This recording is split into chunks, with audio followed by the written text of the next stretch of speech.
Хочу сегодня поделиться с вами таким бальзамчиком, бальзам у Ян Нома. Недавно подхватив вирус благодаря Новамину и Эпомсеми 900, я быстренько вылечилась, но остался сухой кашель.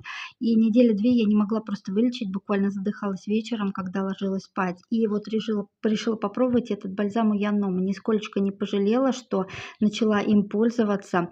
Он не только мне помог, но и мужу, у которого кашель уже был больше месяца, и ребенку тоже на каникулах вылечила кашель на начальных этапах простуды. Вот, поэтому такой бальзамчик на самом деле очень превзошел все мои ожидания, поэтому рекомендую всем в аптечке иметь такой уникальный продукт от компании «Сибирское здоровье».